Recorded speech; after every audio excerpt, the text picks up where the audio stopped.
All right, so next scenario. Let's get down to we've done some punching. Let's do some kicking.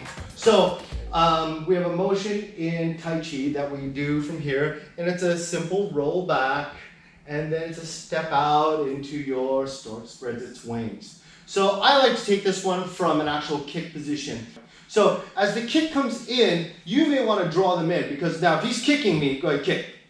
Now right about there is where he'd have to be able to make some contact to me, right? So what I like to do is actually draw it in a little bit more. So as he comes in with the kick, I come in just a small step, just off to the side, and just keeping this covered, so that way I keep my body covered in this way. Now, the next motion that we do is actually just a stepping in, and if you go form-wise, this sets us up for the beautiful stork spreads his wing. We're not using the bird. We're gonna get right down to it. So, as this person comes in with a kick again, so we're just gonna step off angle and come right in now from here. Now, what I like to use is that step. The step is my shoulder. That's one of the biggest knuckles you got, and just right on in.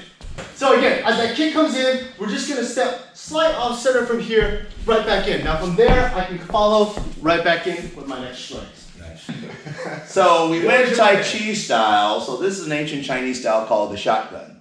So Luis is going, the SOB is gonna throw me a right straight punch, and I'm gonna come, boom, and I'm gonna run him right into the fist. Think I have a little control, huh? Yeah, sure. So what I did is, when I did this kick, and this was in one of our KKTs, which is great, but what I'm doing is my circle, I'm utilizing a circle and a drive. So when he throws, I'm just gonna show you the kick, the bottom part. Yeah. What that does, that sets my weight. Look at where his head's at. I used to do this when I used to spar a lot with my karate friends back in the day. They'd always throw that kick and they hate it when I did that. Some people like to go straight.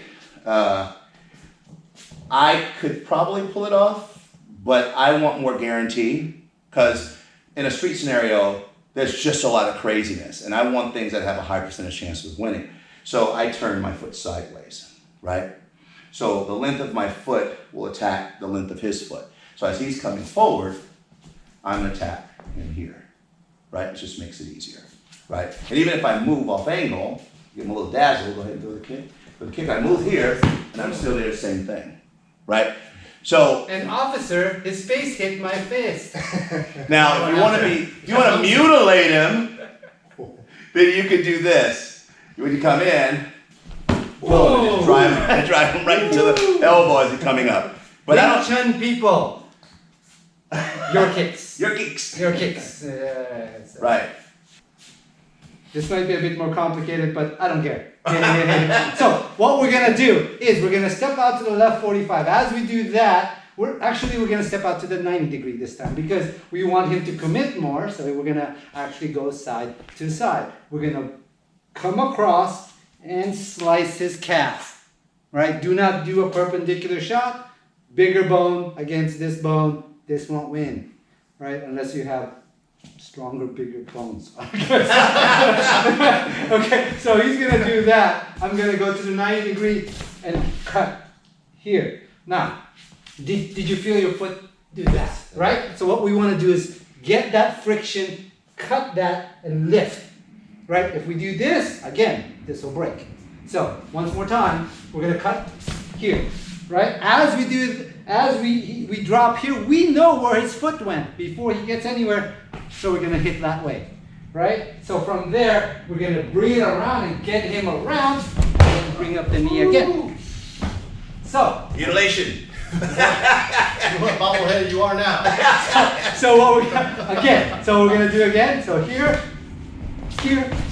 down already, right? This comes up. Bam. Boom. Drug. One more time. On that side, please. So. One more time, so I'm here. No. Pop. Ah! See? Back here. Fun, huh? And that's the nice version, everyone. Yeah, that is a nice version. There's others, but that's a nice version. Cutting things, using these motions that you used to. Traditional is here. I just pop. Because once you do this, you know where you should know where his foot landed. That comes with repetition. Repetition, only way to get it. All right, now I got one more for you guys. So as that kick comes in, again, I take that same step to the side 11 kick. So when that kick comes in, what I direct is my next kick. So as he's coming from this position, we used to spar, and as they kick, I would step and I would kick him in the hamstring. And when that hamstring is kicked, if you guys ever been hit in the hamstring, that's fun. Wonderful. So once there's that, then you have this, you got all kind of different strikes here, but it just lines up getting off that center line, and a nice strike to the hamstring will light them up. Right. And also, as you notice, every single time we do things, it's somewhat different every single time, right? It depends on how your partner, who's supposedly doing things correctly, but he's reacting off our techniques. Because my brother here has his shotgun. He'll do something. It's a more jarring motion, right? And stuff like that, and so on and so on. So he, SOV, reacts differently. And he reacts realistically. So. And the other thing too to remember as you guys practice these things over and over, then randomize them. Because that's a different conditioning at the same time. You know, if it's always throw the right punch and I go 1, 2, 3, and he steps right and he throws the left punch, this is what my reaction is going to be. Even though I know what move to do, I'm just not used to it being random like that. And so you have to practice that so you can learn how to calm yourself, because you're going to need that when you have to defend yourself. Right. I mean, like we always say, learning a new language, you shouldn't be scared of stumbling and making mistakes. As long as it's controlled. All right. Shall we move on? I'm trying to look beautiful. And on that note, we're talking about self-defense. It's not necessarily you have to mutilate the person.